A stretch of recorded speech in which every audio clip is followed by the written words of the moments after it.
좋은 아침입니다. 서창원 목사입니다. 오늘도 서로 축복하며 격려하는 복된 날이길 축복합니다. 오늘 이 아침에 우리가 함께 읽고 나누려는 하나님의 말씀은 야고보서 3장 9절로 12절까지의 말씀입니다. 제가 읽어드리겠습니다. 이것으로 우리가 주 아버지를 찬송하고 또 이것으로 하나님의 형상대로 지음을 받은 사람을 저주하나니 한 입에서 찬송과 저주가 나오는도다. 내 형제들아, 이것이 마땅하지 아니하니라. 샘이 한 구멍으로 어찌 단물과 쓴물을 내겠느냐? 내 형제들아, 어찌 무화과 나무가 감람 열매를, 포도나무가 무화과를 맺겠느냐? 이와 같이 짠 물이 단물을 내지 못하느니라. 아멘. 야고보는 혀의 무서움을 여러 차례 말씀하셨습니다. 어제 말씀에서는 모든 맹수를 길들일 수는 있어도 혀는 길들일 수 없다고, 혀를 길들일 수 있는 사람은 없다고 말씀하셨습니다. 그러나 그렇다고 해서 길들이기를 포기하자는 말씀은 아니었습니다. 지난 3장 2절의 말씀, 우리가 다 실수가 많으니 만일 말에 실수가 없는 자라면 곧 온전한 사람이라 능히 온몸도 굴레시우리라. 아멘. 이 말씀에서 교사는 혀가 실족하지 않도록 잘 다스려야 한다고 말씀하셨습니다.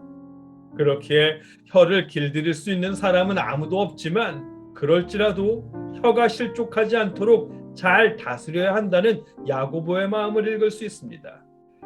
야고보는 혀를 조심해야 한다는 말씀을 하시기 전에 2장에서 믿음의 형제들이 서로 차별하는 모습을 꾸짖은 말씀이 있었습니다.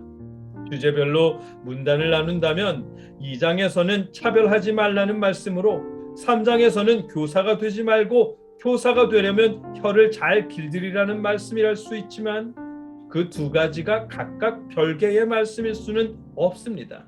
오늘 본문이 그 사실을 알게 하십니다.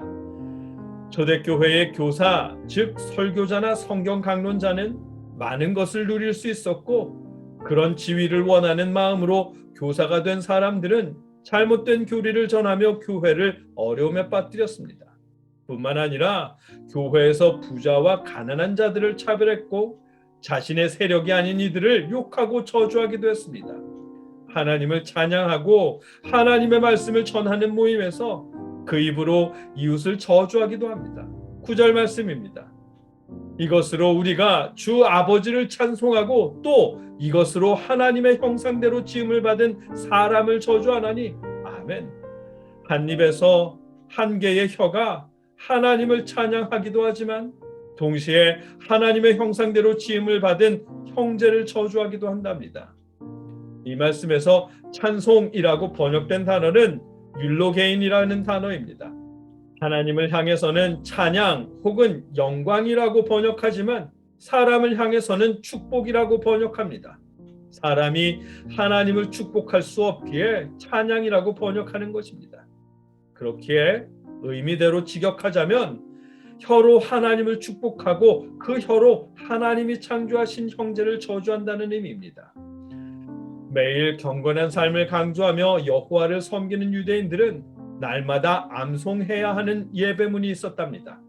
그 가운데 축복 기도문은 찬양받으소서 오 하나님이나 혹은 거룩하신 이여 찬양받으소서라는 표현으로 끝맺는답니다.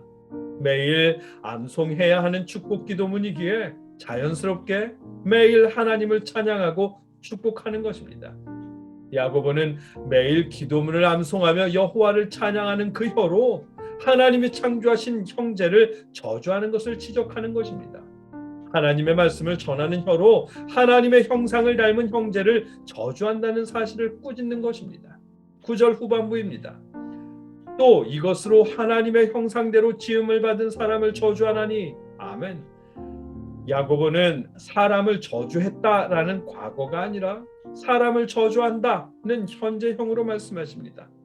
야고보가 야고보서를 쓰실 그 당시에 일어나고 있는 일이라는 의미입니다. 지난 2장에서 말씀하셨던 가난한 형제를 향해 또 가난한 자에게 말하되 너는 거기 서 있든지 내 발등상 아래에 앉으라. 아멘. 이렇게 말하던 것처럼 하나님을 찬양하며 말씀을 가르치는 혀로 하나님의 형상대로 지음받은 형제를 저주한다는 것입니다. 눈에 보이지 않는 하나님은 축복하면서 눈에 보이는 형제, 곧 하나님의 형상은 저주하고 있다는 것입니다. 이런 일은 있을 수 없는 일입니다. 한 입, 한 혀로 하나님을 축복하고 그 혀로 형제, 곧 하나님의 형상을 저주하는 일은 있을 수 없는 일입니다. 야고보는 그 사실을 3번 거듭 강조해서 말씀하십니다. 10절로 12절 말씀입니다. 한 입에서 찬송과 저주가 나오는도다. 내 형제들아, 이것이 마땅하지 아니하니라. 샘이 한 구멍으로 어찌 단물과 쓴물을 내겠느냐. 내 형제들아, 어찌 무화과 나무가 감람 열매를, 포도나무가 무화과를 맺겠느냐. 이와 같이 짠 물이 단물을 내지 못하느니라. 아멘. 한 입에서 축복과 저주가 함께 나올 수 없습니다.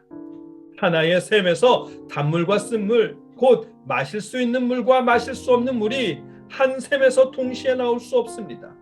무화과 나무가 올리브를 맺을 수 없고 포도나무가 무화과를 맺을 수 없습니다. 그럴 수 없는 일입니다. 마찬가지로 하나님을 축복하는 혀로 형제, 곧 하나님의 형상을 저주할 수는 없는 일입니다. 하나님을 축복하는 혀로는 하나님의 형상을 저주할 수 없는 일이라는 것입니다.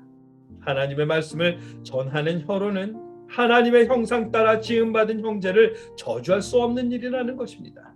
지난 2장 1절에서 내 형제들아, 영광의 주 곧 우리 주 예수 그리스도에 대한 믿음을 너희가 가졌으니 사람을 차별하여 대하지 말라. 아멘.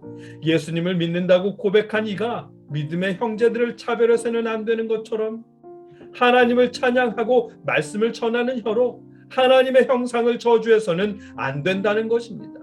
모든 성도에게 해당하는 말씀이고 특히 말씀을 맡은 성경교사, 즉 설교자나 성경 강론자에게 해당하는 말씀입니다.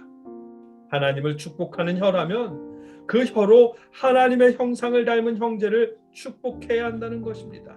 오늘 본문의 내용입니다. 이 말씀은 지금 우리 시대에도 마찬가지입니다. 우리는 하나님을 찬양하는 사람들입니다. 우리는 하나님을 섬기며 감사하는 사람들입니다. 그런 우리가 하나님의 형상대로 지음받은 이웃을 저주할 수 없다는 것입니다. 사람을 살리는 혀, 복음을 전하는 입으로 사람을 차별하고 이웃을 저주할 수는 없다는 것입니다. 하나님을 축복하고 감사하며 복음을 전하는 입은 이웃도 칭찬하고 축복해야 한다는 것입니다. 이웃을 축복하십시오. 믿음의 형제들을 격려하고 칭찬하며 축복하십시오. 그것이 옳은 일입니다. 여러분과 제가 하나님을 찬양하고 축복하듯 이웃을 칭찬하고 이웃을 축복할 수 있기를, 복음을 전하는 입으로 이웃을 격려하며 살리는 말을 할 수 있기를 주님의 이름으로 축복합니다. 함께 기도하겠습니다.